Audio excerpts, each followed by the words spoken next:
Roller coasters are well known for their death-defying experiences that put you face-to-face with the Grim Reaper himself. And for the most part, these are incredibly safe machines. It's a controlled environment where a computer operates a ride based on external programming factors, blah, blah, blah, blah, blah. Here's a list of things that roller coasters are safer than. And if you really think about it, think of how many people are riding roller coasters right now. There's hundreds of thousands of different roller coasters operating around the world, so there are millions of people on ride this very second. The fact that we see one accident pop up in a ride like every 3 to 4 months is astounding for the amount of rides that are out there. Like, how many car crashes occur every day or even every hour? How many car crashes occur on the way to a theme park? So yes, roller coasters are safe, but every once in a while they do slip up. There are coaster accidents that make the news every couple of months, especially if it's for a big park selling ride. The most recent large-scale one we had was a Crack and Fury 325, but some other notable ones we've had were El Toro's Derailment, Top Throw Dragster's Metal Piece Flying, and Shivery Timbers Collision. So the big question is why? Why have all these big rides been getting in accidents, but more importantly, why do roller coaster accidents happen in general? What causes roller coaster accidents? Well, it really depends. I know that's not a clean-cut answer that you're looking for, but it's the truth. There are many different types of accidents, and you can pinpoint specific reasons for all of them. So today in this video, I'm going to be going through all the major types of roller coaster accidents and telling you why they happen. I'll also give you examples and yada yada yada. If you're still watching, I think you're sold, so we should jump it.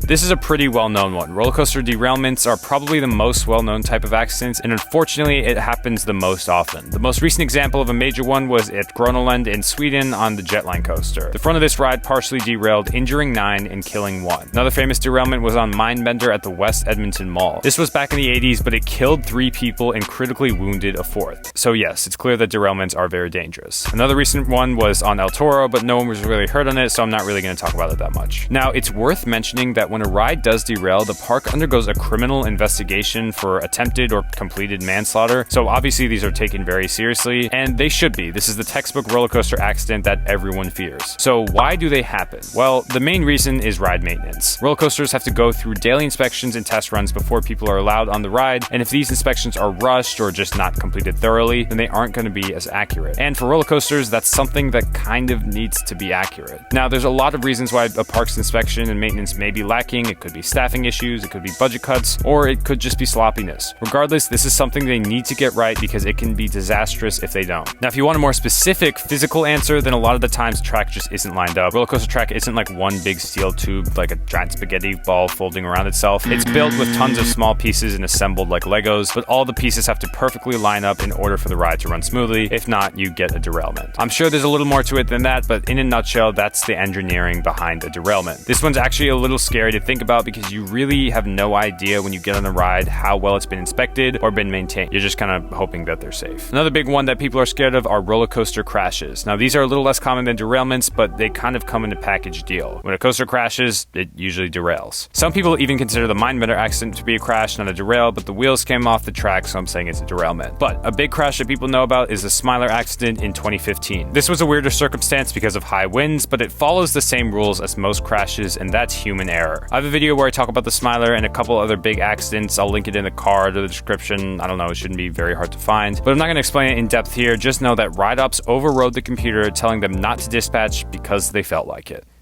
Then the trains collided. This one sucks because it could have been completely avoided with just some simple common sense, and it did seriously injure many of the riders. Another crash that was more recent but a little less fatal was on Shivering Timbers, where the ride ops unlocked the train in the brake run. It just rolled into the train that was parked in the station. They overrode the computer and everything. So yes, for the most part, I think train-on-train collisions are usually the ride operator's fault, which is really bad for the parks for a lawsuit, and really, really bad for us because we can't really control what they do after we've dispatched on the ride. Luckily for us though, there are enough computer systems in place that these don't happen too often, but when it does, it's pretty much just pure ignorance. Okay, this is probably the biggest one people are afraid of. I feel like I keep saying that for all of these. People are just kind of afraid of roller coaster accidents. Moral of the story. Now, I'm going to say it straight up.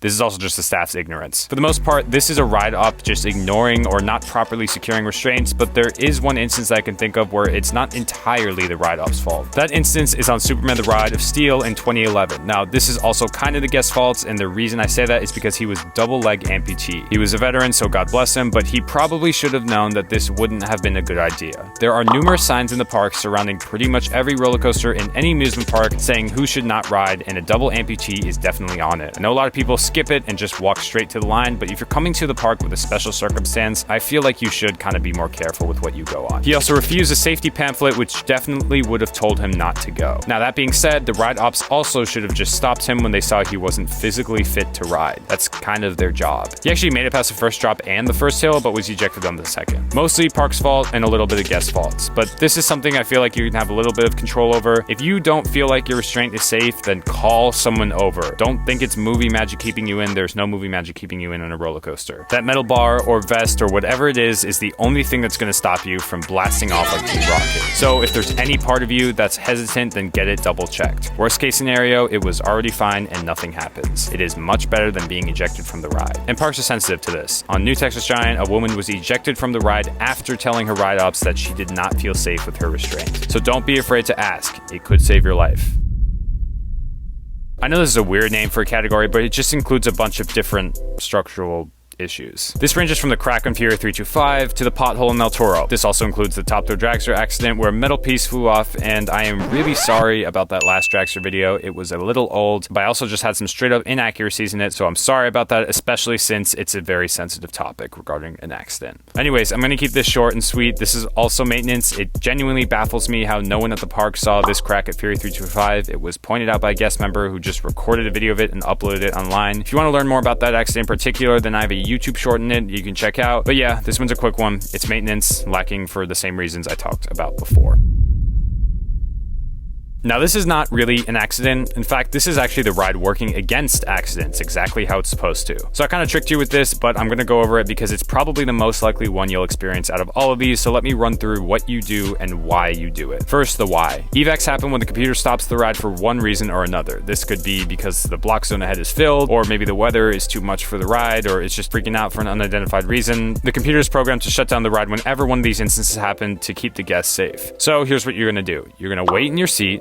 You're not going to panic. You can do exactly what the ride operator tells you to do. You're in no danger. The coaster train will lock, so you won't be rolling around. You probably will be escorted onto a ramp or onto stairs. If you're on a lift hill, you can get some pretty cool views. Just don't trip. And at the end of it all, you'll probably get to skip the line pass for a ride of your choice, and maybe even some park merch. Depends on how generous they are. So Evex really are no big deal. They happen all the time. I just wanted to mention it because, like I said, out of all of these on the list, this is probably the one you'll maybe encounter. And that's pretty much all of them. Those are most of the major accidents, or non-accidents, I guess, that can happen on roller coasters. Again, I know it can be scary to see these accidents pop up in the news, but you have to remember that roller coasters' number one priority are to keep you safe, and that 99.9995% of the time, you are. So don't be afraid for your safety on roller coasters. Just make sure your restraint is pushed down all the way. Thank you guys so much for watching all the way to the end, and I will see you in the next one.